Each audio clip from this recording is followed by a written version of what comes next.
रमेश बोराटे वनवासवाडीचा रहिवासी आहे। या भागात आता जे तुम्हाला पाणी दिसतं हे संपूर्ण ड्रेनेजचं पाणी, हे शेजारी पाठीमागची जी बिल्डिंग आहे त्या बिल्डिंगचे ड्रेनेजचं पाणी त्यांनी रस्त्यावर सोडलेलं आहे। त्यामुळे मी प्रशासनाला याबाबत मी कळवलेलं आहे, BDO साहेबांना पण पत्र दिलेलं आहे। या भागातले संपूर्ण लोक आजारी पडलेत असतात, दुकानदारांना इथं दिवसभर व्यवसाय करायचं मुश्किल झालेलं आहे। रहिवासी आहे त्यांना येता जाता लोकांना तोंडावर हात ठेवून जावं लागते। आणि महत्त्वाचं म्हणजे आता हे कालपासून या खड्डा जो पडलेला आहे पाणी खराब पाण्यात, त्या खराब 4 ते 5 जण गाड्यात घसरून पडलेले आहेत, लेडीज पडले आहेत। तर वाहतुकीसाठी राहिलेलाच नाही हा। आणि महत्त्वाचं म्हणजे ज्यांच्यावर कारवाई करायला पाहिजे ते सोडले लोक चोर सोडून संन्याशाला शिक्षा द्यायची अवस्था झालेली आहे, जनतेलाही शिक्षा द्यायची चाललेली आहे। त्याच्यावर लवकर प्रशासन नक्की हे पाणी कुठनं येते, कशाचं पाणी आहे हे पाणी संपूर्ण हे पाठीमागची जी नवीन बिल्डिंग झालेली आहे त्या बिल्डिंगचं त्यांनी ड्रेनेजचं पाणी सोडलेलं रस्त्यावर सोडलेलं आहे। ते पाणी संपूर्ण आता बघितलं तर वास एवढा दुर्गंध येते आहे, लोकांना इथं चालायचे अवघड झालेलं आहे।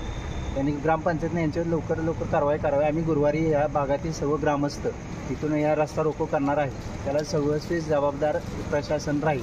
ग्रामपंचायतने यावर लवकर कडक कारवाई केली पाहिजे। त्याच्यावर त्यांचा भाग येतो गोडलीमध्ये हद्द येते आणि हा भाग आहे खेडमध्ये।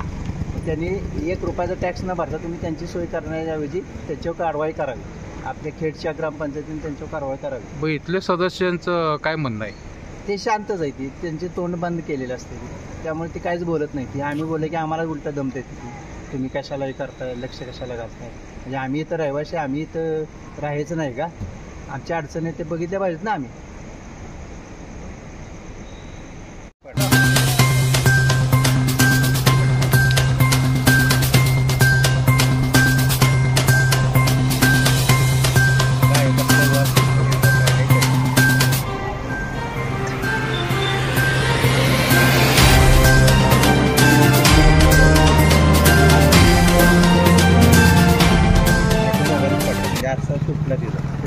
मी विचारलं घरी गेलो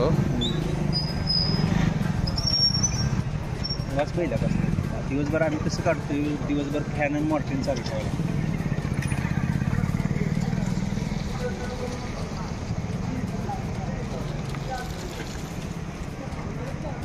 कारवाई करा ना तुम्ही त्यांच्यावर, गुन्हा नोंद करा। तुम्ही पाणी तुम्ही सोय केली नाही का?